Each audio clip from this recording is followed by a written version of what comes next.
Welcome, Kent. Thank you. We're happy to have you here. And I'm going to give you a quick introduction to our audience. Kent Wertime is the co-CEO of Ogilvy and Mather Asia. He lives here in Bangkok, Thailand, right? Correct. But you've been based in places like Hong Kong, Tokyo, Singapore as well. And it appears you have been an ad man your entire career, if we can call it generally that line of business. You started as an account executive in DMBMD, Yes. which I don't think exists anymore. That was back in New York, and you've been with Ogilvy and Mather since '99, in the last millennia, Right. and you basically overseen the growth of Asia's largest interactive agency operation here, and that's covering some 12 countries. You've held roles as the president of Ogilvy One Asia, the president of Ogilvy and Mather in Japan, CEO of Ogilvy and Mather for Asia Pacific before becoming the co-CEO in 2016. And I understand you're co-CEO with a gentleman named Chris Reiterman. Correct. And so actually my first question is related to this very sort of tricky leadership role as co-CEO. I mean, you don't see that many really successful examples of that. So what is that like to be co-CEO of a large operation, and what roles do you play, and how's it going? So the simple answer is it's actually terrific. Not everyone gets it right, but I think there are a couple of factors right at the core of what makes it work well. And, it starts with the mind. First of all, the willingness of two people to do something together as joint, whatever that endeavor is, whether it's writing a book with somebody, whether it's starting a business, whether it's being handed management control of an organization. You have to start with people that are willing to make it work. You also then need, I think, to do two fundamental things. The first is understand what jointly you hold to be true, because you have to have a common agenda. But equally, being duplicative, if you have a joint relationship with somebody in managing or creating, you're not taking advantage of the fact they're two rather than one. If it's simply a mirror image, there is no additional benefit. It's when you work with somebody that has different skills, different abilities, and each of you recognizes your relative strengths and allows the other to play to it and see that as benefiting you jointly rather than it being competing. What's an example of you two complementing each other? We have very different styles, and there are different times where a particular client or a particular person, Chris might be better off speaking to that person or that client organization, or I might be better off depending upon their interests. So, it's having actually the ability to play different skills into different situations and recognizing that is additive to our joint success. So Chris's success is not detracting from my success, it adds to our success. So that's the first rule of it is you have to see your partner as your greatest ally, and the fact that they're different or have things that they will do, it doesn't mean you just do everything jointly. We have, to your question, a clear understanding of kind of lead and support. So there's certain topics in which Chris will lead and I will support, and we talk, or vice versa, where I'll say, I'll take the lead, I'll do this meeting.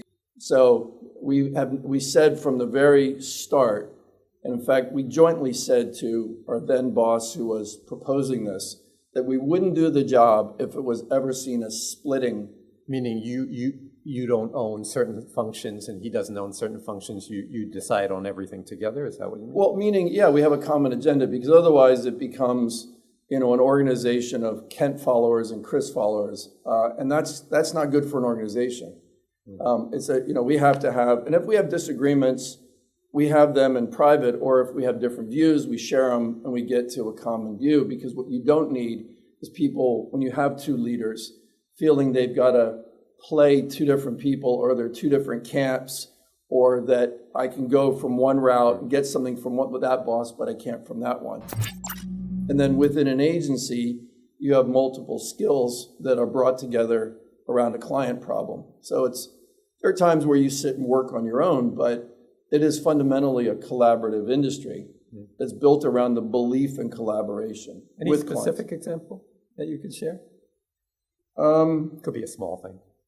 Well, I mean, just, working on in my very early days when I was in New York, working on the Pepsi business, coming up with ideas for how to evolve what was then, this is a long time ago, the whole idea of the Pepsi generation and what kind of things would represent the next throw of that. And these were in the very early days of what was called music marketing, where people companies for the first time were getting famous musicians that were involved. So this was a great era of advertising for them at that time of, Michael Jackson, Madonna, Right. Ray Charles, you go down a very long list. And so sitting in a room and saying, okay, where do we take this next? What kind of music, what kind of scale? Is it always going to be mega, or do you think about, smaller venues? How much do you dial it in to different cultures?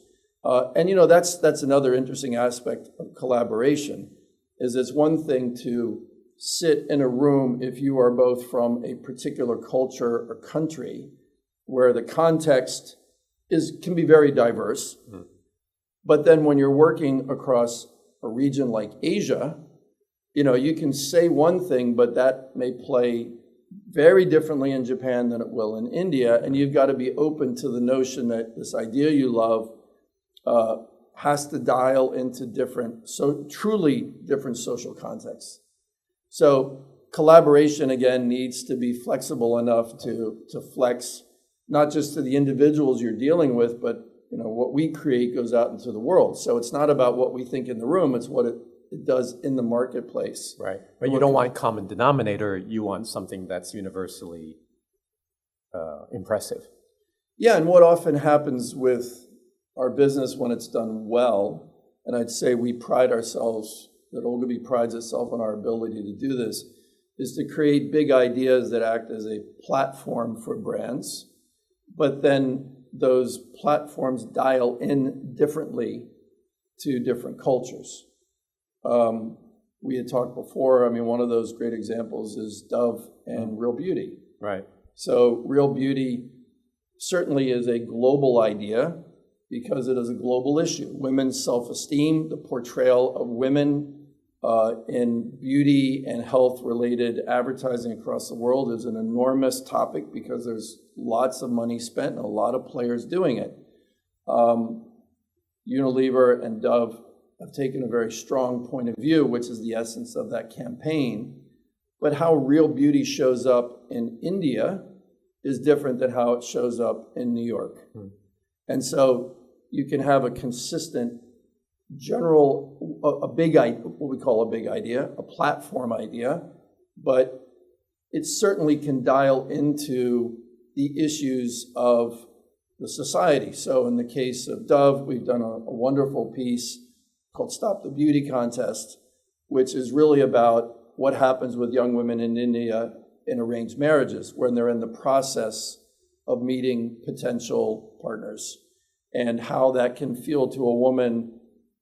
Some of the comments that have been really made in real life about the women and how that harms their self-esteem when they're told that they are to this or to that, or the potential mother-in-law is critical of their height or the degree of their skin color or their weight or whatever it is that can be ultimately demeaning to women in the process. But that's a dialogue that was already happening in India. Yeah, and I think great advertising, it has to talk to the social tensions. But that's an example of a global idea. Localized. So it's not that it's watered down. In fact, it's sharpened. So I think the job, you're right, you can easily water things down. It becomes just mush. It becomes common. So tell us a bit about beer. What happened with Anheuser-Busch? With Bud Light, you mean? Yeah, Bud Light and Anheuser-Busch, yeah. Well, let me continue on that thread for a second, and I'll talk specifically about that particular firestorm that's still going on. Is if you're running a public company today, or even a private company, but let's call it a large-scale enterprise as compared to the local local deli or just the local restaurant. You've got a lot of stakeholders involved. You've got employees to begin with that increasingly want to know, what kind of company are we? What do we stand for? You've got the stakeholders often of shareholders if you're a public company. You've got the stakeholders of the general public and the audience you're selling to. You've got the stakeholders of people, various groups that are saying, we expect public companies to behave ethically, to be more sustainable, certainly to be creating workplace environments. And you've got laws that increasingly legislate that, but you've got just fundamentally the social pressure of individuals in different groups saying, this is what we expect of you in behavior. So the context, and you can easily say, well, why should a company who makes potato chips or toilet paper have a point of view about, any topic, the war, Russia and Ukraine? Well, if you're a multinational where you're employing people in those, you've got stakeholders, right? Equally, you can look at these companies and go, well, they shouldn't have a point of view on everything out there. They make that product, they make this, or they make a roll of paper, as I said. But some of these companies employ hundreds of thousands of people. Some of these companies have trillion-dollar valuations that are more than major countries even. Yes. So how can you say that a company, particularly these large multinationals, shouldn't have a view on some major issues in the world? So the starting point, if you're running a company, is you have more around you that you have more stakeholders to deal with as a starting point that you can't simply ignore and go, well, I don't have a point of view. You have to have a point of view. You can't be in a business and go, I don't have a point of view on sustainability. I don't have a point of view about our workforce or about the environment. And that's where the starting point is, okay? So a lot of these brands are looking at then how they play in society. What is their role beyond just selling to people? But what engagement do they have with the audience out there? What points of view do they need to hold true to? I think two pretty well-known examples, and I'm sorry they're both from the US, but something that I think a lot of people seen in the marketing world that we can talk to, they'll be familiar with, is Nike with Colin Kaepernick, right, relative to what's happened more recently with Bud Light and Dylan Mulvaney, right, the transgender influencer that they used in some promotional material this year that caused a big firestorm. So let's take one at a time, right? Sure. I think in the case of a Nike, they're in the business of sport, right? They're in the business of promoting sport in people's lives and in society. So the fact that they worked with Colin Kaepernick, it wasn't they went out and just found somebody in society who likes to make, hamburgers. They were getting a very star athlete who had taken a very strong point of view. And on their 30th anniversary of Just Do It, their famous platform, their big idea, they came out with a campaign where basically it's, very much Colin Kaepernick front and center. That's all you're really seeing. Basically urging people to take a stand, to have a point of view, okay? Now that was a very calculated, you could call it risk. That was I'm not sure they would see it as a risk. I can't speak for them, but it was in the heat of the Black Lives Matter movement, as I understand. Right? Absolutely. I mean, it was absolutely, and obviously Colin Kaepernick as a sports personality in the U.S. and beyond just sport, but as a kind of social magnet of issues, this was not stumbling into something. This was a very purposeful choice to make as big a stand with somebody who was identified very strongly with a strong point of view. This is a professional athlete who, during the national anthems when they play at the beginning of games, would take a stand by kneeling. Correct. Take a stand by not standing. Right. To parts of the world was a brave act of support for what's happening in the world, for African Americans in the United States, or it was seen as disrespect for America, the American flag, very much a polarizing issue in an American context. And, again, I think there are people beyond America that were looking at that had points of view, because it was an issue that resonates in lots of places, which is social equality, the role of race in different societies. So even if you're not American, you can look at that and still go, I have a point of view, because it goes back to a bigger global issue of race and where people stand in society and how people are treated and what's fair, et cetera. And so, Nike went out with a very purposeful stance. But I think they also knew their audience, which is a younger audience, and where they had a point of view, and they were prepared to stand behind that point of view, knowing, of course, that there are going to be people who are going to take a different point of view. So that immediate reaction to this campaign, though, was on the surface quite negative. Well, some people burning Nike products, lots of viral videos of burn your shirt, burn your shoes.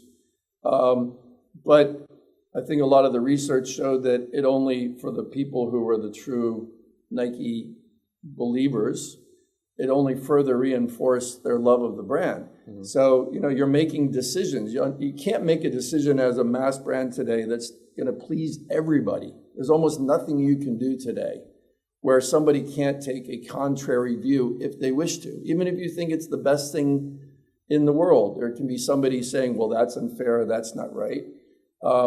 So you don't have the luxury of kind of pleasing everybody. You're going to have to know, are you pleasing the people that you need to? Are you talking in a way that's authentic to your business and your real beliefs, and then being brave enough to stand behind it and be ready to deal with the people who have a different set of beliefs, and to a certain degree say, I don't care, right? So Nike wasn't changing its point of view because some people started burning their products and doing viral videos. There were even more people that are lovers of the Nike products that felt more bonded than ever to that brand and to what they stand for, because they were willing to take a stand.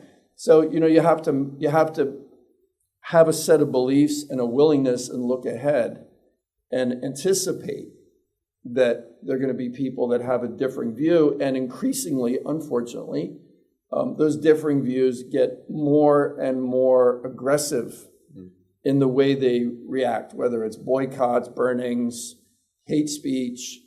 And unfortunately, again, I go back to what I was saying earlier, that's the world in which we now live with social media and the ability, sadly, of people to do negative things.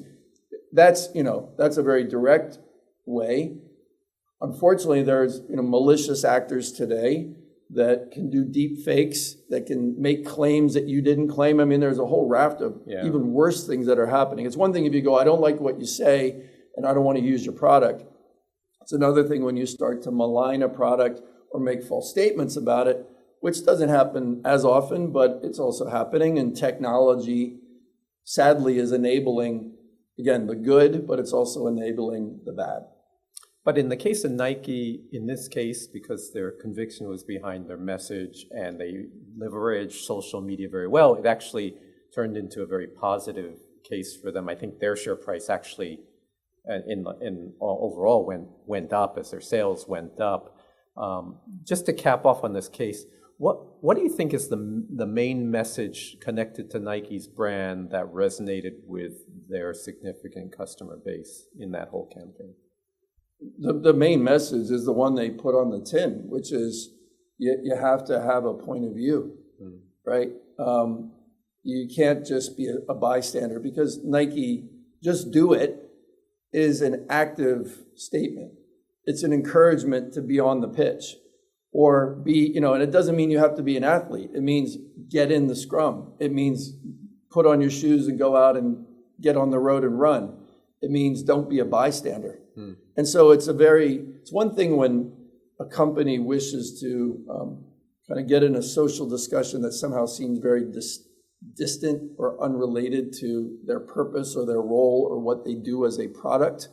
And we're seeing more and more of that, of companies that it feels a bit like they're just jumping on social issues. And you kind of go, what's the relationship between that and that? But in the case of a Nike, and again, we don't advise them, but I'm just looking at it in public domain. They're a brand that's all about being in it. And so by taking a stand, it's very much saying don't be a bystander in this world, be in it with a point of view. I think it lines up beautifully with what Just Do It was all about, which is why, again, it was on the 30th anniversary of that. So for me, that's a great example of lining up your values and your messaging and what you really are trying to get people to do. But the marketers of Bud Light thought they were aligning their values and their brand with their customers' values and brands, with their campaign, most recently with the transgender influencer, Dylan Mulvaney, I think is his name. Her name. And so what happened there? Well, I mean, first of all, it didn't start at a scale of what Nike did with Colin Kaepernick. When Nike started, it was the campaign. It was on the most prominent billboards. It was out there. I mean, this was a promotional piece that was done with Mulvaney. It wasn't, the big campaign that said this is now our spokesperson. But we don't advise Bud Light, so I don't know the thinking that went into it. But I would assume that from everything I read and seen, that the team at Bud Light was looking at being inclusive with different types of people that are in an audience. Because today you're selling, especially for a mass brand like Bud Light, you're selling to, tens of millions, hundreds of millions of people, right? You're not selling to a niche audience, you're selling to everybody. And the challenge when you're at a 4th of July picnic in the United States, you look at the blankets, you're gonna have an array of lifestyles, ages, different things, obviously above drinking age, but within that, lifestyles.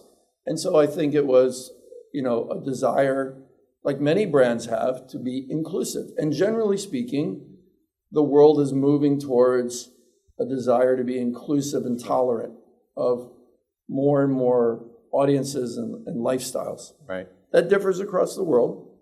Remembering that, even if you have initiatives that you're doing in your company for LGBTQ plus communities, the laws about that differ dramatically. I mean, this is part of the issue of, the recent World Cup and laws there versus other parts. So, the basis is that as much as you can have a liberal point of view or a progressive point of view, it doesn't mean everybody in the world holds that same view, or that even the legal basis of the starting point is the same. It's not. Right. Okay. But I think it was a desire to be inclusive in its messaging, in it meaning Bud Light's messaging. And what transpired very quickly was that there were individuals who immediately saw that as a kind of woke agenda, as they call it in the States. And Kid Rock and some other stars immediately jumped on it in social media and were, very harsh on Bud Light, immediately went after Bud Light. And then, unfortunately, it also got politicized because there were politicians that decided to jump into it, even though it was a commercial issue. Right. You have politicians who choose to make it a lightning rod issue. And, it really showed that there was a substantial portion, or a significant enough portion of Bud Light drinkers who are on the opposite view of social tolerance in that regard, and who feel, transgender people, or at least that particular individual, was not representative of what they like to see in the world. And so they were very negative, and are still very negative about. Well, they boycotted Bud Light. Boycotted it, and very actively boycotted it, and continue to boycott it. And the reality is, it's again, public domain. The sales have been hit very hard. And the challenge is, it's very easy to take a stance on something when it helps your sales. Right. Are you ready to maintain that stance when you lose sales? Right. And, if you're a public company and you're trying to deliver value to shareholders, do your shareholders say, yes, I'm prepared for the sales to go down, and probably as a result, the valuation of my ownership through the shareholding to go down temporarily or long term as a result of having those points of view. But it must be such a challenge for the C-suite folks as they discuss these things, and they're probably saying a campaign like the Dylan Mulvaney campaign is in line with what we're doing in our company and what we see in the world, and I wonder how much they anticipated that, and my guess is probably not a lot, which represents to me a major challenge in how leadership has to spread their net of risk mindset across a wider area. It just feels it's easier to be blindsided these days. The C-suite has got to balance up a lot more pressures than ever before and be prepared to understand the different reactions of a variety of different stakeholder groups. I'll go back to something I was saying earlier. Yeah. You've got to look at your employees as one of those critical stakeholders. What do we stand for as a company? Do we have a point of view? Do we have a morality? Do we have things that we're prepared to do for our own people? There's the stakeholders of the people you're selling to. There's the stakeholders of the people who've invested in you. There's the stakeholders of the people who analyze you if you're a public company and their point of view for whatever that's worth to a C-suite, which is important because it's, defining sort of the outlook of how well you'll perform as a business. So there's a lot to balance up. But as I said, you can't not have points of view. You can't opt out of having, both, not just points of view, but taking steps when it comes to sustainability, when it comes to inclusion and equity. So you have to be able to look ahead and try to anticipate. I think what's happening is more and more leaders with advisors in the company and beyond are having to consider the different scenarios that may unfold depending upon their action. I mean, sustainability is another one. Yeah, let's talk about this. Because that's another area where companies are trying to make the connection between sustainability, their values, and their brand. Right. We see some examples of companies walking the talk, but it seems that far more fail to really show that they're driving true sustainability. So why is it so hard for companies to live up to the sustainability promise? And what are examples of companies that do? Well, I think it's hard because the first question is, what's a goal that people sign up to? Right. So let's pretend for a second that I'm running a company and I decide that we're going to cut emissions by 50% in our manufacturing. A lot of people go, amazing, you cut it in half. There'll be people out there going, why aren't you cutting it by 80% or 100%? Why aren't you fully sustainable in a world where, look at what's happening right now around the world with weather. Why are you not driving? Why is half good enough? So you could look at it and go, we're doing an amazing job because we're cutting by half. And you could have another group of people that go, only half? Why that? Why are you not going further? So you're just slowing down the deterioration. Correct. But you're only slowing it by half. And if you're a big company, that half could be a major contributor to pollution. I mean, it's always the question, too, of scale. So if you actually step back and look at the big issue right now of carbon emissions and all the problems in the world, China and the United States dwarf pretty much everybody else. Right. And so, you can be, a great sustainable company based in Iceland, but are you really, and it's great that you have a point of view, but are you going to make a dent in the world's problem? I mean, to a certain degree, you'd have to go, who are the people that are contributing? Because you're the ones who got to sign up to making change. Otherwise, the scale, it's great that you have something here and you have examples of it, but it doesn't mean that it makes the huge actual change. Right. But companies, have to take a view irrespective of their scale. They don't go, well, I'm a small company, I can pollute all I want. Even if you're a small company, you've got to look at your sustainability, your footprint. I think the issue, is that there are a number of aspects of it. Is it being more sustainable in your manufacturing? Is it in the supply chain where you're buying your raw products? Is it in the recycling of your products? Is it in the production methods of your products? Is it in being willing to take some of the profit you make as a company and return it to those that are helping the environment? And the answer is probably it's got to be all of the above.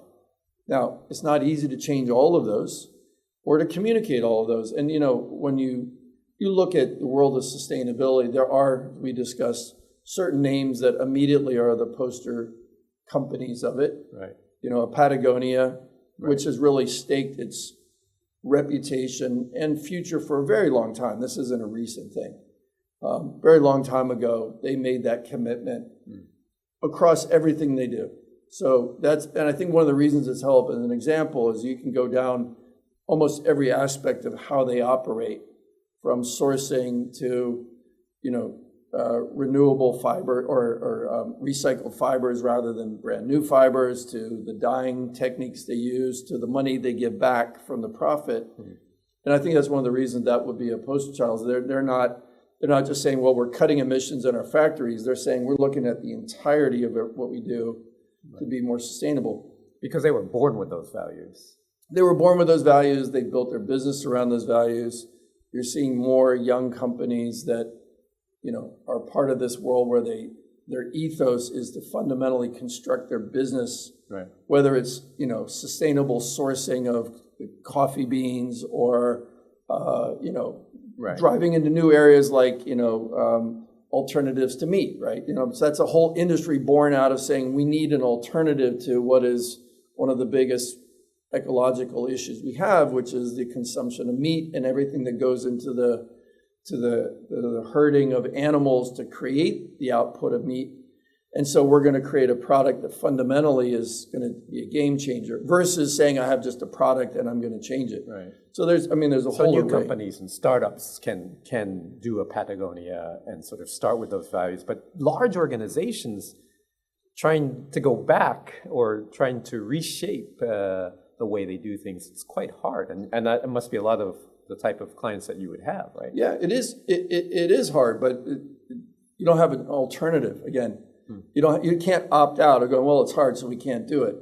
I think the challenge is where do you start? And if it's just about I'm going to put solar panels on my on my factory and use more of those natural sources, that's one thing. But if you've got a supply chain, it also means going to the people that supply the packaging that you use and saying, I'm not going to take packaging that's plastic, or redesigning your packaging so it has less in it, or making more recycling available so I can recycle. I mean, fashion is, is a big polluter.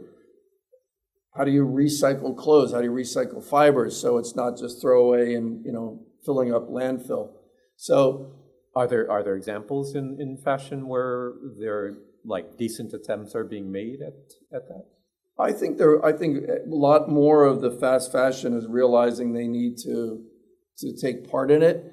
The challenge is, again, what's the metric of success? So if you say I'm 20% more recyclable, people will go, well, that's 80% you're not recyclable. And it's very easy in this world, even when you're trying to do something good, to be called out for greenwashing. Right. You're making it look like you're doing a great job, but in fact, compared to what you should be doing, again, what is should? Because ideally, everything would be 100% recyclable, 100% sustainable, so that you're completely neutral, right? So if you're only doing 20%, or as I said, 50% sounds like an amazing number, but you could easily look at it and go, but you're not getting to 100%, and I expect you to get to 100%, not 50. So I think part of this issue is just a general cynicism towards this area. It's even if you try to express we've driven change, we've improved things, people will still look at, well, we're still going backwards. So there's some. Which makes it a big challenge, right? No matter what you say, you're still climbing uphill. It is, and some of these things they're not easy to change, right? And so part of it is having commitments and goals.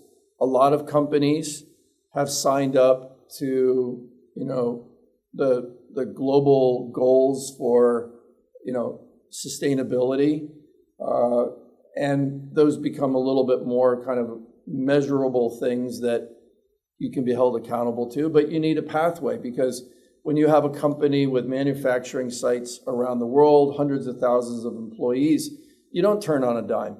But that doesn't mean you get a pass to not changing. Right. You have to change, but you have to have a really robust kind of pathway and timeline. And then you will be held accountable. It's not about you're going to hold yourself accountable if you're a good company today, but the world's going to hold you accountable. Yeah. Because there are too many people out there that are going to find access and call you out if you're not. And the challenge is, often about what's truth and what's messaging. Do enough people know what that company's actually doing on the ground? Not everything's visible. A lot isn't, right? You don't sit and you can call out famous brand names. Do you actually, most consumers off the tip of their tongue know what that company's doing to be more sustainable? Probably not. You could probably find it in their annual report. You can go online, you can go to their website, read about it, because most companies are wanting and having to state their goals and state their actions. But I would say the average consumer, while they get very reactive, then don't actually spend any time caring and following up. There's certain pressure groups that do, and there are stakeholders that do. But a lot of people, I still want it fast. I still want it cheap. Let's talk about dramatic change in technology. Sure. As you mentioned, you co-wrote this book with our mutual friend, Ian Fenwick, right. Digimarketing. And that was back in 2008, 15 years ago, right? Long time. So I looked it up. The iPhone had just launched the previous year, but they didn't open up their app store yet. Right. Two companies that were marrying social networking and digital advertising were Facebook, that's right. 4 years old at that time, and Twitter, which is only now X. Twitter, 2 years old. Netflix had just started streaming the year before, but people like me were still getting DVDs in the mail. So a lot has changed, and I'm curious about a bunch of stuff that you've seen change, but in particular, I guess, obviously, AI, right, is the huge game changer today. And you've talked about it being friend or foe. So how has AI impacted your industry and the companies you support in a friendly or in a negative manner? Well, to answer that question, let me go back to what you're saying about the book, and then that'll help lead into the answer, okay? Yes, a lot has changed since we wrote that book. And we wrote in the book that the second we published it, it would be obsolete. True. In some factual ways. Yes. What we focused on, and this is the part I want to focus on, is a lot of what we wrote even back then is still very true. Because the book wasn't built around what is Twitter doing today. Right. That's a trend that changes every day, right? Obviously changing a lot recently. What we were writing about is the fundamental shift of the world to digital technology, the gauge of railroad track of digital, which allows so many things to happen in a very different physics. The data was going to be at the center of marketing, not part of marketing, the center of marketing. That technology, as it evolved, using data would get closer and closer and closer to consumers. Right. And cause the issues of both, again, everything in technology, the positives, but potentially the negatives for being spooked by, you're tracking me. Yeah. To you're serving me. I mean, I deliver a very personalized message to you. On the one hand, you go, great, that's exactly me and my car and the music I like. And at the same time, you go, are you looking over my shoulder all the time? Or even just, the reserving of, I go on a vacation to Turkey, I seem to get forever, being served new things about Turkey. Yes, I went to Turkey. I know you have that piece of data, but my next vacation might be somewhere else. It doesn't mean I'm just going to go back because I did it before. So what we were writing about were the principles that we thought were going to be long-term, which I believe have been borne out. If you actually read the early couple of chapters and what's going to redefine marketing, I think we were spot on. Now, jump forward to AI. All those points are very much true in that the starting point of AI isn't technology. Technology is always the enabler. It's data. Right. AI is simply trained on large language models. So it's about the data as a beginning source of what am I amalgamating, whether it's in a generative form of I'm going to take all these amazing photos or pictures or images, and you say you want, a woman standing in a green dress on a mountaintop. I've got millions of images. How do I put those together? But it starts with the data that it's going to draw upon, right? Obviously, the actual technology has advanced so rapidly and will continue to. I mean, this is what's the blinding speed of the advancement of neural networks and the technology of the ability to take and aggregate such a vast amount of information virtually instantly and increasingly instantly, changes the physics of everything.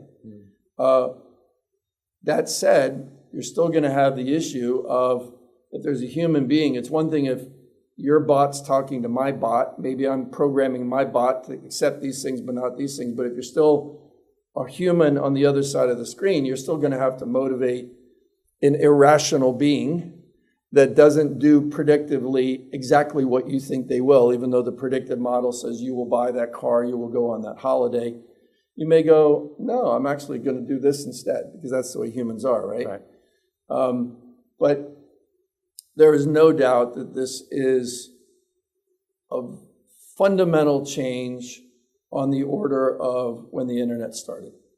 This is not, and I've had a few people, a few months ago say, oh, but isn't this like the metaverse? This is kind of the same thing. I said, no, I think this is in a whole different order of the discussion. Well, we're going to like it, right? It's going to go beyond that creepiness level, and it sets things up for us that we wanted, whether it's setting up our schedule and sending us to reminding us that we should see this movie or pick up that. I mean, what do you think is fundamentally going to, it seems like it's going in that direction, but what do you think will fundamentally change in how companies interact with us through AI, through the data that they're picking up on us? Well, it will, as I said before about the other technologies, the phone, social media, it's going to be a bunch of stuff you like, and it's going to be a bunch of negative consequences too. Okay. Right. And I don't think it's inescapable to pretend that suddenly this is going to be the great boon of humanity. Right. Would be false. To just assume it's all going to be negative is false. Right. I mean, the ability, let's take it slightly out of just the consumer lens for a second. The ability of AI in medicine to help drive the next generation of medications, the ability of AI, we're seeing this already, that if you use AI to actually look at a scan, let's say you have a lung problem, and you go and you get an x-ray of your lung. AI is far better at analyzing that than the most skilled doctor. And it's not saying that skilled doctors are not valuable, but in terms of the actual accuracy, over time, it's been clearly shown that AI does a more thorough job of maybe catching that microscopic little thing that later becomes a tumor than just, we've all been to the doctor and seen them put up the x-ray and kind of look at it and you go, I hope you're looking at the right thing. So AI is going to change so much in our lives. Sure. That's very deep, that can be very good. But obviously, the potential of AI and its misuse, bad actors, you're already seeing plenty of cases of people who are able to hijack your phone number, use voice applications to mimic your voice, saying, hey, honey, I have a problem. Can you send money to my bank account? And you're going to have a lot more of that, deep fakes that are so authentic that it becomes very difficult to to authenticate even people in your family unless you're able to find a way to reconfirm. So, the potentiality, and we're not just starting on this journey. AI has been around a while. What's happened though is that AI has gone mass because the UI has made it so easy for anybody to try it out and prompt that suddenly people that never saw it in their lives, even though it's been behind a lot more customer service for years and other things, algorithms have been at work for a long time. It's now in the public domain in the sense that kind of everybody's tried it out. Can try it, yeah. And, whether it's a generative thing or ChatGPT or whatever it might be. I want to ask about your industry. So, because when Google monetized the ad business through its search engine, it disrupted the advertising industry significantly. When you discuss among your peers, would you see AI transforming your industry again? It's going to transform everything. Every industry, of course. This is the problem, is it's going to change everything. So where do you start beginning to discuss everything? Because we could spend the next 10 days going through and barely even scratching the surface of everything that will change. It will. It will definitely, it is and will change our industry. The question is, where do you want to start and what does it change? It will change, first and foremost, we sit with clients and we do strategies.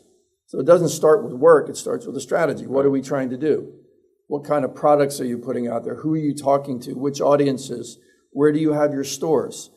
The ability to use AI now to aggregate thousands, tens of thousands, hundreds of thousands of data points to go talk to those people, not those people, or put your stores here and not there. So there's a lot before you get to what a lot of people are talking about in our industry, which is the generative, creative side. Right. There's a lot that is going to impact informing strategies about what kind of products, what kind of flavors. You go, I'm going to have a new spicy pepper flavor. Well, is that because your AI has drawn upon in Indonesia that pepper sales are up 20%, that you go, people are buying more of this and using it more, therefore the predictive modeling says pepper work? Or is it somebody who goes, I think pepper's nice? Right, and so I think it will impact and inform a lot more of all the strategic decisions about the nature of the products and who you target and where you show it and all the rest. And maybe occasionally something totally unique popping up because that's how the algorithm works. Well, you want it to, because otherwise, think about this for a second. If it's a great leveler, what you're going to get is an average answer. And what marketers don't buy is the average. They buy not the exception, they buy the outstanding. Right. They buy the thing that makes them different, not the thing that makes them the same. The other thing is, if let's pretend for a second that I'm in the fast food business and I want to open stores in 400 new locations here in Thailand, I can go to ChatGPT or other AI and ask it to correlate a variety of information to say, where should I put my stores? Nothing stops the brand manager at their nearest competitor from asking that exact same question. So what's the distinction now? Exactly. So the challenge is the technology is suddenly giving everybody the same power, but marketing isn't about everybody doing the same thing. It's about doing something different and better. So you're still going to have to keep finding new ways to use the technology to create distinction. But back to your question, you've got the strategy. The generative side is where a lot of people are talking, because a lot of people have tried Midjourney or DALL-E or name, again, many other generative AI products, and are amazed at how you can instantly create the visual. Now, yeah, it can generate a lot of things. Clients aren't buying just a lot of things. They're buying the one visual that's going to sell the most. Right. So it can create a lot of things. It doesn't mean that is the most outstanding visual. So it's going to impact creativity, but also how do you test and know which one? I can get 1,000 visuals now easily. Right. Push a button, I can get a bunch. It doesn't mean I've got 1,000 great visuals. It doesn't mean that I've got 1,000 that will all work the same. Right. Or be as effective. So it's going to impact the generative side. And I still believe there's going to be, in fact, I was having a discussion with somebody at MIT this morning about this exact thing, that it will not replace humans, and that it's still, you're looking for distinction. You're not looking for average. You don't want the mean, you want the exception or the exceptional. or the inspirational, right? You want to get to you want to inspire people, not just hit them with something. The question is, of course, if we're deceived into thinking that's the reality. Well, and that's going to be one of the big ethical issues people are asking. Is it in the future, should you have, some sort of indicator that this was AI generated, not human generated? But people go to the movies all the time. There's not a disclaimer saying this scene was computer generated. People are more than happy to watch amazing effects, which they have for years. Wait, Thor can't fly? Right, exactly.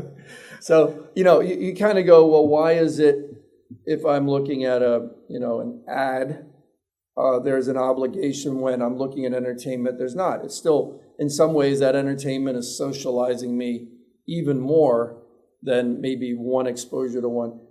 Obviously, you add that up where everything you're seeing is that, then there's a whole different social issue. I'm not a sociologist. I don't pretend to understand exactly where it will go, but I can tell you it is already an issue the industry is discussing. And then the other thing, just to mention it for completeness, is a fundamental issue of copyright. If I have, the power now to generate a song and make it sound like John Legend, You can. I can. But what does that mean for John Legend? Yeah. Does he deserve to get compensated because I'm the voice that is like his? Right. And at what point do you say, but it's not him? They sound like him, but it's not him. But if you don't have a John Legend creating amazing music that he does, You wouldn't have cared. You wouldn't have cared. Yeah. And so, that's on a kind of star level, but on a basic level, somebody did that drawing or doodle and came up as a human, and now you're using something that is very close to that cartoon maybe, or that figure, right? Do you owe them for their effort of, generating it, which the world has grown up with copyright, and, there's still parts of the world that don't respect even kind of analog copyright, but the whole world now, copyright in a generative sense, and remembering that what's going to happen, like it or not, is every single day the volume increases of everything. The volume of information, the volume of images, the volume of stuff that is put in front of you, the volume of stuff that will be tailored more and more to you. And there's the societal question of the impact, but there's the personal question of, it is kind of the old Minority Report issue that people have been asking for years, when everything you see is talking to you, calling out your name, showing you your life. You are living in the Truman Show of this, your own bubble. And the serendipity of seeing something you've never seen, because something algorithm saying, but he likes this and he wears blue blazers and he likes, this kind of food. Well, maybe you'd like to try, some food from, Ethiopia instead of having, that particular meal. So the serendipity of life, increasingly is gone when it's all targeted, using your data, replaying your data. And then again, the catchment of the more images created that are then refeed the AI machine. What data are you drawing upon? It goes back to data. And this is where, sorry, I'm going way back to the earlier part of this conversation. In digimarketing, we were saying it's going to be about data. It's going to be about how you use data. It's going to be about how people feel when you use the data. They either feel good because you go, hey, this is exactly what I like, or you feel spooked, which is, you're tracking me. I don't like this. Or feel cocooned in that, can I please get out of my own bubble and see something that I have no relationship to right now, because I won't learn anything new. So it'll make a societal change, but it'll make an individual change as you deal with not just the stress of the volume. Already people feel bombarded with messaging. A lot of it's self-created, through their own addiction to, the feeds that they're on, or the multiple feeds. But it will become something that will become much more of an individual issue and stress in the future. So again, ethical questions, practical questions. Sorry, it's a very long answer, but I can't give you the shortest version, because again, it's soup to nuts, from strategy to the production to the issue of consumer impact, ethics, researching it. So you lived in Asia for over 30 years now, and in the world of advertising, what are the top 3 to 5 things you would explain to a large company, say a consumer goods company, that wants to expand its market to Southeast Asia? I think the starting point is to talk with companies about what we call velocity. So we did a report. It's now a few years old. It's not exactly current, but again, it's kind of like digi-marketing. It made a much bigger point that has longevity than it being just about the specific numbers. And the report we did was looking at where the next billion middle-class consumers will come from in Asia. And what was very interesting when we worked with a global expert in growth from the World Bank, Dr. Surya Bala, who had modeled out future growth on a number of different factors. And when we started discussing it, he said, look, the story to begin with is not a story just of numbers. It's a story of speed of change. Understanding how rapidly not just the numbers change, but how much change there is going on in lifestyle. So you look at add up urbanization, digitalization, but you look at, for example, the changing role of women in Asia. That's a major driver of economic change. And so when we talk with companies, you need to understand not just the numbers, you need to understand the social fabric, and you're hitting a moving target. Mm-hmm. What I hate is the old term emerging markets, because for me, it's very colonial and patronizing, right? But it's also misleading, because these so-called emerging markets in many cases are more sophisticated in their digital use. Right. Even the BRIC markets. I mean, China is one of the dominant global players, as we know. It's not an emerging market. It's a dominant world market and dominant player. And so Indonesia, major economy, to kind of treat these countries as somehow markets that will catch up is a wrong view, because in many ways they're further along in various areas of development. So I think it's understanding for those that are not in Asia, and look, many multinationals are in Asia. The question is, how are they in Asia and how much deeper are they in Asia? Is to understand that velocity, understand all the factors, understand that it's not just the ticker tape of the numbers, because anybody can read the tables of economic growth and scale of economy, but it's that willingness of, the maid who makes, a certain amount of baht a month, who is still able to afford that phone because for him or for her, that item is so valuable.